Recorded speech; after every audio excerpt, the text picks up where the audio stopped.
За өдрийн минь манайхаа тэгээд наадмаас өмнө басна гайхамшигтай ард түмний зохион байгуулагдах гээд гайхамшигтай залуутай уулзах гээд ярьж байгаа шүү гэдэг. Тэгээд Номадиан Найт гэдэг үдшилэг гэсэн тийм арга хэмжээг нь амжилт анхтаа зохиож байгаа. Өмнө нь бол өөр нэртэйгээр бол зохион байгуулж ирсэн. Энэ удаа болохоор арай бас өргөн цаг хүрээтэй зохион байгуулж байна. Яг бид хэдүүл ингээл янз бүрийн юм тийм арга хэмжээ зохион байгуулж байна. Ер нь бол та зорилго нь юу? Рөөлч нь юу? Арга хэмжээ зохиож бас хүнд шүү дээ. Ер нь бол зарлах юм. Андэр хамгийн гол нь зөв Монголын төлөө байгаа ч, Монголынхоо төлөө байгаа ч, байгалийнхаа төлөө байгаа ч гэж мянга хашгираад бол өргөв. Монгол хүн болгоны дотор тэр үс соёл гэдэг зүйл байгаа. Гений мэдээлэл гэдэг зүйл байгаа тэр. Тэгэхээр тэр монголчууд тэр үс соёлоо хаанаас авсан гэхээр байгалаас авсан байхгүй. Тэгэхээр тэр байгалаас авсан үс соёлыг нь сэргээжлэхээр үс соёлыг нь өөртөө мэдрүүлчихлээр тэр байгаль нь сэрээд байгаа байхгүй. Тэр монгол нь сэрээд, байгаль нь сэрээд, байгальтай зөв зохицон амьдрах нь сэрээд байгаа гэж бол авч үзээд байна. Энийг бол бүр зөндөө олон туршилтаар бол баталчихж байгаа юм би өөрийнхөө амьдралтай. Тэгэхээр хүн болгоныг Монголтой хайртай хүн болох гэж орилох биш. Монголын үр соёлыг нь мэдрүүлчихэд аяндаа л Монголтой хайртай хүн болж хувираад байна гэж бол хараад байгаа. Тийм талаас л ер нь бол ингээд Монголтой хайртай, Монголтой сэтгэлтэй, байгальтай илэрхтэй тийм хүмүүс байхын тулд энэ үр соёл арга хэмжээг бол зохион байгуулж байгаа. Тэгэхээр цаашдын зорилго нь болохоор байгальтайгаа зөв зохицон амьдрах. Монгол үр соёлоо дээдлэх, аяныг дэлхийн дайтай болгож чадах тэр ард түмэн бол одоо жишээлбэл агуу үр соёлтой байхгүй бид нар. Тэгэхээр тэр үр соёлоо бид нар зүгээр яг Монгол хүнштэй, Чингис хаан штэ гэл зөвхөн Чингис хаан гэдэг нэрээр байгаад байхгүй. Яавал тэр Чингис хааны хэмжээнд очдөг юм бэ? Яаж тэр цөөхөн ард түмэн дэлхийг төвчтгөөд байгаа юм бэ гэдэг юмуд нь үр соёл дотор нууцсан байж байгаа байхгүй. Тэгэхээр тэр үр соёлыг зүгээр нэг ингээл одоо бэлгээхээр нэг ингээл өв тэгчд бүжигдэг гэдэг байдлаар биш. Илүү орчин үеийг байдлаар эхлээд одоо нэг дур татах. Дорыг нь татдаг, хүслийг нь татдаг гэж байгаа. Тэгээд хүслээр нь дотор нь нэгэнд мэдрүүлсэн байхад аяндаа. Тэр нөөрэ аяндаа. Тийм байдлаар бол энэ шоу арга хэмжээг бол зохиож байгаа. Нэг юм сонирхолтой бодол төрж байгаа. Японд ч нэг цунами болоод газар хөдлсөний дараа Сушоро Акуфа ургуудыг авч нэг далайн хэлбэр цунамиас газар хэвслэгээ хэлгээд ингээд намтцсан гэдэг яриад байгаа. Тэр нэг тийм хүн байгаль хоёрын хооронд тэгэхээр одоо юу гэхээр би ойлгоод сэрчүүл биш юм аа. Мэдэрчүүл ялгаах тэр байгаль төлөөлөх гэдэг юм. Яг зөв. Байгаль гэхээр өөрөө энэ маань өөрөө там ах байдаг байхгүй. Нөгөө нэг хий, чиг, тоос, тэгээ гал, тэгээд нөгөө мод гэдэг. Тэнгүүд хүний бие дотор тэр махбодууд нь бүгд байдаг. Тэгвэл махбод болгон өөрийн гэсэн хөдөлгөөнтэй, өөрийн гэсэн дуу аваатай байгаа байхгүй. Тэгвэл язгуур урлаг үр соёлоор дамжуулаад тэр дотор байгаа хүн дотор нь байгаа тэр галыг, тэр усыг, тэр агаарыг нь хөдөлгөөд тэрнтэнд харсан хүүг их шиг аваа гаргаад өгөхөд дотор энэ махбодууд нь бүгд нийлээд байгаль нэгдээ байгаль болоод байгаа байхгүй. Тэг яг нэг дорнд дэрсэн эрвээхийн далавч одоо өрнөдөд хас салхи болоод игдэх нөхцөл тийм орчинд бид амьдарч байгаа гэсэн юм байна шүү дээ. Нэгтэр ялгаахгүй би нөгөө өөрт байгаа тавхан махбодоо зөв өрчмөр долгисуулж чадах юм бол тэр өөрөө байгаль төрхийд эерэг нөлөө үзүүлнэ тийм үү? Эерэг нөлөө, нэгт эерэг нөлөө. Хоёр дахь юм бол Монголын үр соёл өөрөө байгалийн одоо давтамж долгион гэлцтэй яг таардаг. Тэнгууд тэр байгальтай харилцыг гэвэл өөрөө тэр утын доо бэлгэн өөрөө холбож өгöd байгаа байхгүй. Тэгэхээр зүгээр л та нэг дотоодоос айлгуугаа гаргаад тэрний бэлгээний үндсөдлгөөнүүдийг хийхэд аяндаа л та байгальтай өссөн үсэг холбогдно. Тэр бэлгээний бүх хөдөлгөөнүүд нь өөрөө байгалийн хөдөлгөөнүүд. Уртын дооны бүх аваа ихшиглүүд тэр гэлц нь өөрөө байгалийн давтамж долгион аваа гэлц. Тэр хөөмийн хархраа бүгд тэр байгалийн хэм, байгалийн долгион миний дотор байгаа тийм үү? Байгаа тийм. Тэрүүнтэйг би тэрийг өөртөө нэг жоохон жижигхэн долгиулснаар тэр байгальтайгаа нэг болох гэдэг юм. Тэгэхээр нөгөө нэг давтамж долгион гэлцээ нэг долгион дээр одоо 100.5 гэхэд нэг өөр фемиг сонсдог. 100.5 гэхэд нэг өөр фем гэдэг шиг байгаль өөрийн гэсэн давтамж долгион гэлцтэй байгаа байхгүй. Тэр давтамж долгион гэлцтэй таарсан хүүг ишгтэр аваачихын тулд тэр нөгөө нэг тэр Монголын үр соёл нь өөрөө байгаад байгаа. Тэгэхээр нөгөө нэг ингээл байлдаал ингээл дайтаал ингээл сэлэм эргүүлээд дэлхийг ингээд төвшөлтсөн ерөөсөө зүйл биш. Боломжгүй тэр бол цөөхөн ард түмэнтэй. Тэгэхээр тэр боломжтой болоод байгаа зүйл нь байгальтай нэг тал болоод байгаа байхгүй. Тэр хүн төрөлхтөн ингээд үүсгэсэн хүн байхаас өмнө төрүүлээд байгаль өөрөө байсан. Байгалийн хууль нь дүрм нь өөрөө байсан байхгүй. Тэгээд тэр дүрм хуулийг өөрсдөө төрүүлж таньж мэдээд тэр дагуу амьдрах юм бол аяндаа тэтгэгдэх юм байна гэдгийг ойлгоод тэгээд түүнийг л түгээн дэлгэрүүлж эхэлсэн байгаа байхгүй. Тэгэхээр бид нар болохоор дайн байлдаан гэдэг талаасаа бол биш илүү урлаг соёл. Тэгээд дэлхийд дээр хоёр төрлийн хэл байдаг. Нэг нь болохоор хүмүүс болохоор англи хэл юм уу хятад хэл гэж яриад биш байхгүй. Хамгийн нэгдүгээр ойлгохдаг нь болохоор дуу аваа, хөгжим, аялгау, дараагийнх нь математик гэдэг хоёр хэл байгаа байхгүй. Тэгэхээр дуу аваагаар нь дамжуулаад хүн болгон нэгдэх боломжтой. Жишээлбэл хүннүү рок жишээлбэл дэлхийн нийтэд гадаадд дуулаад байхгүй монголоор дуулж байгаа. Тэгэхээр тэр байгалийн давтамж төлөв гэлц гэдэг байгаа тэр зүйлээр дамжаад хүрээд байгаа байхгүй. Тэгэхээр бидний зорилго болохоор хүн болгоныг Монголын төлөө гэж ашиглах гэхээсээ илүүтэй зөвхөн тэр нэг мэдрэмжийг нь өгч юм. Тэгэхээр аяндаа тухайн хүн аяндаа байгаль Монгол улсын хөдөл болно гэж авч үзээд байгаа. Одоо монголчуудын нөгөө найр наадмын арга хэмжээ тухайн ил дээр үжигсэн маш өндөр түвшинд байсан. Тэгэхээр тэр талаасаа бас одоо бид нар одоо жишээлбэл хүмүүс үер болоод байдаг гэж авч үзээд байгаа шүү дээ. Энэ үер ерөөсөө усны үер биш. Хүмүүсийн сэтгэл зүйн хямралын бухимдлын үер. Энэ улс төрийнхний болохоор шунлын үер ихгүй. Энэ үерийг намжуулах нэг гол зүйл нь ерөөсөө тайвшрах биш. Илүү тэрний дотоод байгалийн мэдрэмжийг авах. Тэрнтэй нэг тал болох. Тэгэхээр үерлээд байгаа нь болохоор одоо улс төрийн өдөө хүртэл хийсэн нүд нь үерлсэн залуучуудад нь залуучууд ер нь бол үерт нь илүү автаад байгаа байхгүй. Үерт нь нэрвэгдэж чинь гэсэн үг шунлынх нь. Сая жишээлбэл плей тайм болоход л ингээл улс орон чи юм байх чи үер болж байгаа чинь. Залуучууд зөв бэлэгдсэн биш байхгүй. Энэ плей тайм гэдэг арга хэмжээ зохиоход бүр жилийн өмнө төлөвлөлтөг байхгүй. Тэгээд энэ чинь цаа маш олон залуучдын хөлс хөдөлмөр тэгээд мөнгө төгрөг амар олон газруудад гэрэлцдэг гэсэн гинт тэрийг зогсооно гэдэг чинь амар хэцүү байхгүй залуучууд. Тэгэхээр бидний арга хэмжээ ч гэсэн маш 7 сарын 11 болохоор бороогүй. Тэгэл онцгой комиссаас ингээл захимж хурж ирж мөрөөл ингэжсэн бол одоо арай гайгүй болчих шиг боллоо. Тэгэхээр Монголоо гэсэн сэтгэлтэй хүмүүс маань өөрсдөө тэр нэг мэдрэмжийг авч иж энэ өрөө гисэн. Тэрнээс бол уулуурхаатай тэмцээд уухаа Монголын залуучууд зөндөө хөвчсөн. Энийг уулуурхаа зогсоогоод нөгөө уулуурхаа дахиад нэгдэнэ. Тэгээд дээрэс нь бичил уурхаануудыг зогсоохоос биш том уулуурхаа зогсож чадахгүй. Ягаад гэвэл эцдүүд нь энэ улс төрийнх. Тэгэхээр боломжгүй. Тэгэхээр бид нар илүүтэй мэдрэмжээрээ нэгтнэ гэж авч үзэж байгаа. Хөгөө ижилсүүл юм гэж. Тэгэхээр дотор хүн болгоны дотор хөг нь адилхан. Хөг нь харин ижилсхийг хөгжил бөгөөд нийтийн хэм гэж авч үзэж байгаа. Тэгэхээр хөгжмийн хэмнэл одоо хөгжмөө хөглөж байгаа. Тэгээд нэг хэмнэлт байна гэж яриад байгаа. Тэгэхээр ерөөсөө хувь хүний хөгжил, нийтийн хөгжил, нийтийн хэм гэдэг чинь ерөөсөө хөг аялах бөгөөд тэр хөгжим дуу аваа. Наар хэмжээнүүд байна уу даа гэж миний хувьд бол хараад байна. Одоо ингэ сайхан зуны амралт эхлээд бид нар бүх орон дээрээ өдөө орон дээрээ байгалаар яваад байна. Тэхийн өмнө бас нэг өөрийнхөө нэг жижигхэн хөвгөлчөө донк гэдэг үү. Донкчод ингээд явал илүү өгөөчтэй илүү одоо нарийнсан мэдрэмжээр одоо тэр байгаль ихэдгээ олох боломж боллоо. Харин одоо жишээлбэл хүмүүс болохоор ингээд өөрийгөө хөвгдөө байгаагаа хөвгүй байгаагаа ч ялгаж салгаж таньж чадахгүй. Тэгээ юм л бол уурлахад бэлэн заяа. Ингээд хинтээч хилдэхэд бэлэн, уцаалахад бэлэн, дайрахад бэлэн. Тэгээ хилдэхэд бэлэн байгаад нь гэдэг нь баг одоо хил ам нь баг илт болоод хүрсэн заяа илтний хэлбэртэй. Хинтээч дайдахад одоо нэг дайны бэлэн байдаг гэдэг шиг тийм. Хинтээч бухимдаж хилдэхэд бэлэн байгаа байхгүй. Тэгээ баг нөгөө гайн утраас баахан сэлттэй суудал дээр суудсан юм шиг. Энэ юу гэхээр хүмүүсийн бухимдлын хязгаар. Тэгэхээр энэ өөрөө буруу хөглөөд байгаа гэж хэлбэр байхгүй. Өөрийгөө тухайн хүн өөрийгөө хөгжим гэж авч үзвэл буруу хөглөөд байна. Тэгвэл зөв хөглөх нь илүү байгаль энерги, байгаль илтгэл юм. Тэгэхээр нэг л хөглөцсөн байхад тухайн хүн аяндаа ажил үйлсэн гэдэг дэлгэрэл те дүүрэл хүн болгонтой таарч зогцож харилцаал те. Тэгээ энэ байдлаар хүн болгоны хамтын үйл ажиллагаа нийтдэж байдал нь хамтарч байдал нь гоё зогцох гээд байна. Тэгэхээр хүн болгон хөгтөө хөггүйгээр мэдэхгүй байна. Нэгт. Тэгэхээр хөгөө нийгэмтэйгээ тааруулахгүй байна.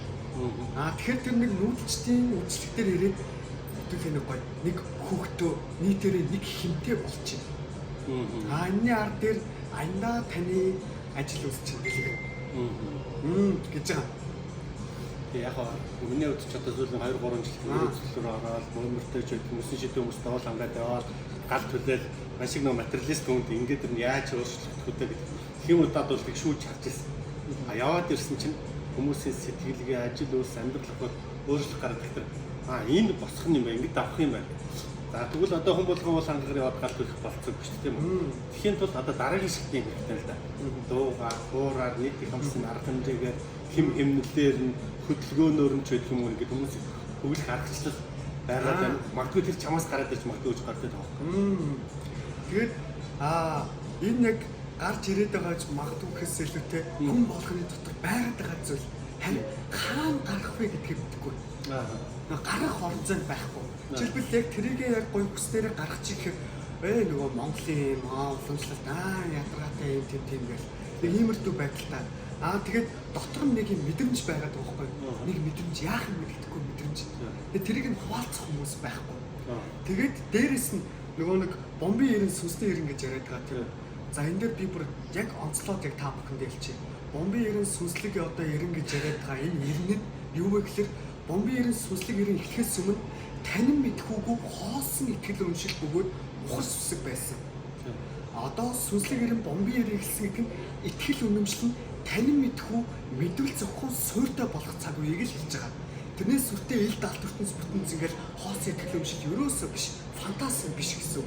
Хүмүүс итгэж үнэмшиж байгаа энэ даалт ертөнц гэдэг байгаа зүйлсүүдийг танин мэдхүүгээр хувь хүн болгон таних боломжтой болж байгаа. Нэгдүгээр, хоёрдугаар гэх юм бол бүх нөгөө нэг ченжнэр нэмэн үртэг шингээсэн ченжнэр бүгд байхгүй болно. Хүн болгон танин мэдхүүгээрээ өөрсдийнхөө дотоод ертөнц дээд бие үг дэдтэйгээ холбогдох боломжтой болчихж байгаа болохоор нөгөө ченжнэр ажиллах болно. Дундаас нь нэг ашиг хонжаагаад тийм засал чи тэгсэн байна. Төсөө орлол тийм ном уншуул гэж лам уруу тэр бүгд халагдаад эхэлж байгаа. Тэгэхээр тэд нар чинь нөгөө нэг талхаа булаацлаад одоо ингээд дэмжигнээд эхэлж байгаа. Тэгэхээр хүмүүс одоо тэнэг биш болсон.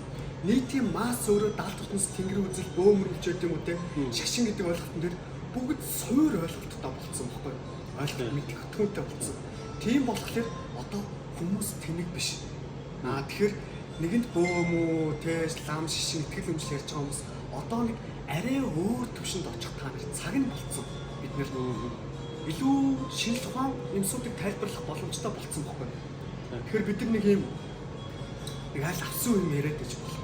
Бүх юмудаа арга бэлгийг юм тэнцүүлж ярих цаг нь болчихж байгаа байхгүй юу? Тэгэхээр нийт одоо энэ бичлэгийг үзэж байгаа хүмүүс та аль хэдийн бэлэн болцсон. Та аль хэдийн танин мэдхүй ойлголт ухаарлуудаа аль хэдийн авцсан. Хүн нөгөө нэг зөв амьдрах, сайхан амьдрах, аз жаргалтай амьдрах бүх аргаа мэддэг гинэ анханасаа мэддэг. Тэгээ тэрийг нь хүн болгон угаасаа мэддэг, зааж идэг гинэ. Зөвхөн хүн мэддгээс биш чаддаггүй. Мэдэх нэг хэрэг, чадах өөр хэрэг. Тэгэхээр мэдж байгаа зүйлээ үйлдэх чинь шал өөр тухайн хүний дотоод хүч болчихж байгаа байхгүй. Тэгэхээр бид нар одоо зөндөөл газруудаас зөндөөл олон юмнууд ингээд сонсоод гой багш нартай уулзлаа. Гой ингээд галууд юм уу гэж багш нар гарч ирлээ. Зөндөө олон юм сонссон. Одоо мэдж байгаа зүйлээ яаж чадах юм бэ?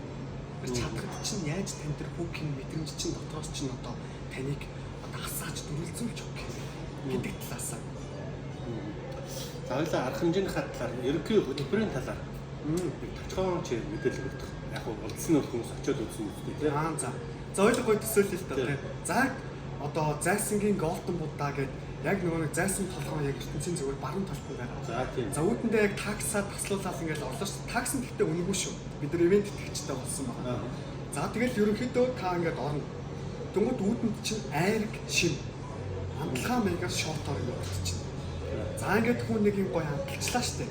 Нэг амтлах мэдрэх хүн харагдах орчин болохоор Монгол үндэсний хэв шинжтэй. Харах мэдрэх хүн. За тэгсэн чинь аргал хомоол ингээд ер нь гоё үнэртэй л үнэртэх мэдрэх үү. За тэгэл байжсэн чинь тэрэн дээр нөгөө нэг дуу хөгжмөл хор илүү монголлог дахиад монголлог талаасаа атайхан монголлог дуу арай их шиг нэг гэтээ орчин үеийн уламжлалыг хослуулсан байлаа. Үнэрт нь болохоор аргал хомоол данд үнэртэй л те. За ингээд дөрөв мэдрэх үү эзлэгдчихэж байгаа байхгүй. Тав дахь мэдрэх нь болохоор хүмүүс яг шагаагаа барайл наадалд тоглоал те. Тэгэл өөрсдөө билээгээд хүрэлцгүй мэдрэх үү. Хүний 5 метр хүүд нь эргээр нөлөөлсөн байхад хүний сэтгэл бодол оюун санааг нөлөөлөх боломжтой. Энийг бол гадныхан бол бидний эсийг зөвөр ашигладаг бол бид нар буцаагаад энийгээ зөвөр хөглөх боломжтой. Тэгэхээр оронгууд тэнд чинь биелгээ байж байгаа, шагаан казино гэдэг шагаар наадам байж байгаа. За тэгэл шонхор бүргэдтэй зураг авахуулах тэрнтэй ингээ бүжиглэх юм хүмүүсүүд байж байгаа. Намнаа харваа байж байгаа. Тэгээ биелгээ байж байгаа. Тэг гих мэтлэн тэгээд 6 ширээтэй. Тэн дээр нь болохоор нэгдүгээр улс төр ярих ширээ тусдаа. Тэр улс төрийн ширээг хариуцсан модератор админтай одоо хариуцсан үгтэй гэсэн. Тэгээд ном подкаст ярих ширээ тусдаа. Стартап бизнес ярих ширээ тусдаа. Танилцах ширээ тусдаа гэх гих мэтлэн сэдвүүдийн ширээнүүд байж байгаа. Дүнт хүмүүс чинь нөгөө нэг ирчээд ганцаараа ирээд хэлбэл хинтээ ярих уу яах юм хөө нэг ганцаардаа байдаг шүү дээ. Дүнт та хэрвээ суухаар бол тэр ширээнүүдийн аль нэгэнд явчихна. Тэгэхээр тэнд хүмүүс хоорондоо ярилцаад байж байгаа.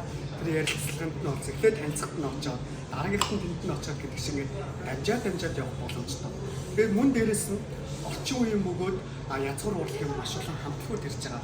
Өвөр Монголоос тэгээд ер нь бол одоо залуучууд бол ер нь мөвжиг бол үзсэн. Натаа наад ие гэж их мэтлэн ингээд орчин үеийн бөгөөд уламжлалын бүх тийм гоё шоу арга хэмжээний артистууд ирж байгаа. Гэх мэтлэн байдлаар цаг маань хэдээс эхлээд хэдэд өндөрлөх үү? За, ер нь бол үзэгслийн тэгээд худалдаан болохоор 3-аас 7 хүртэл. Шоу арга хэмжээ нь болохоор 7-оос 12 хүртэл. Тэгэхээр 3-аас ирээд шагаанадаа тоглоод юм үзэл үндэсний үйлдвэрлэгчид ирж байгаа.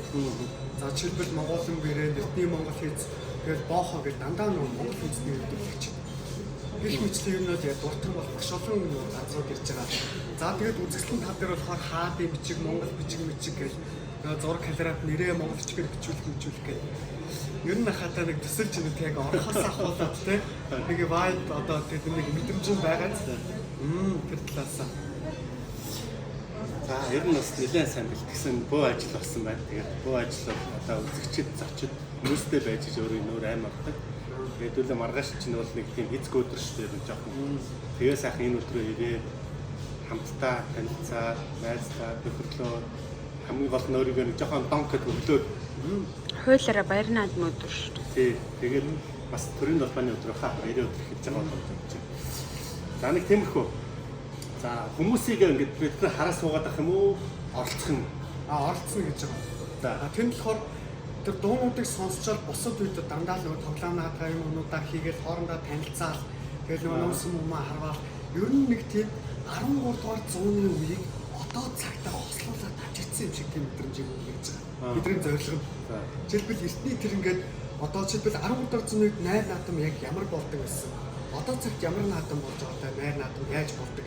Энэ хоёрын дундаас нь яаж гоё юм гарах вэ? Тэгэхгүй болохоор одоо жишээлбэл хөгчүүд нэг янзаар найрлаж одоо наадамлаад залуучуудын шал өөр байдлаар энэ хоёр хоорондоо хацлахгүй шүү дээ. Тэр энэ хоёрыг хацлуулах хэмээг бид нар хийгээд байгаа байхгүй. За нэг иймэрхүү арга хэмжээ болох нэ. Тэгээд хэдүүлээ хөгшин залуу яахыг үздэг ч одоо ямар Монгол ялгаа. Одоо бөөнөрөө л найрлан шүү дээ. Одоо 8 настай учраас 80 настай хөгшид гэдэг шиг.